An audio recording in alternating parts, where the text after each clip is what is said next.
The first and foremost is a word called Allah. Why do Muslims say Allah? Why don't they say God like normal people?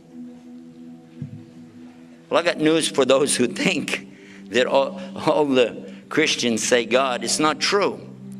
In fact, many Christians say the word Dios because there are so many Spanish-speaking Christians in the world. Many of the Christians are Catholics. South America, Central America, and Mexico, for example, they speak Spanish or Portuguese. If you go to Portugal, of course, Spain, Italy, France, what are they speaking? What are their languages? Do they say God? No. Go to Europe, go to Germany, go to Czechoslovakia, go to some of the other countries. Christians there also don't say God. They have different words for God. Is that true?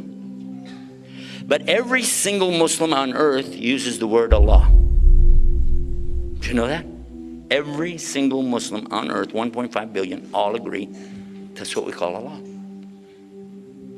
And, by the way, all of the Arab Christians also use the word Allah. And the Arab Jews as well.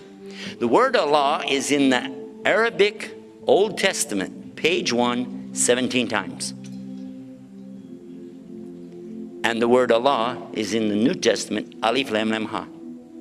So for the benefit of those who think that there's something wrong with using Allah, it was used before there was the word God. The word God didn't exist even 1,000 years ago because there was no English until the Normans invaded the Saxons in 1066 AD.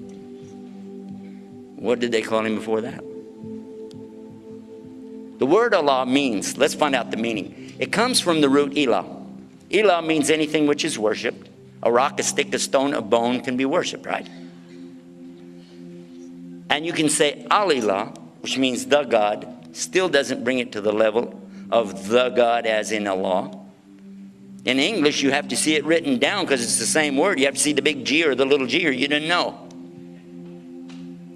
For the plural in Arabic, gods, Aliha, and this is the plural.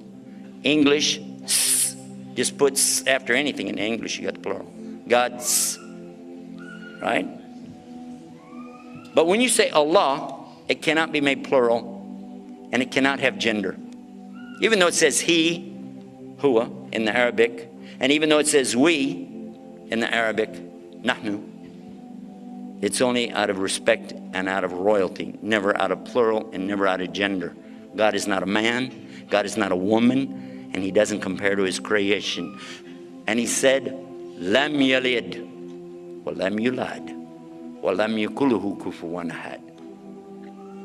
He's not the son of anything. He's not the father of anything. He doesn't compare to anything. There's nothing compares to him. And he's ahad, one, unique, not like anything else. That's right? Amazing, huh? What's really amazing is that I found a similar verse in the Old Testament in the book called Numbers chapter 23, verse 19. God is not a man that he should sin. And God's not the son of man that he should repent. So there we go. We have some things right there that amazingly we're a lot closer maybe than we think.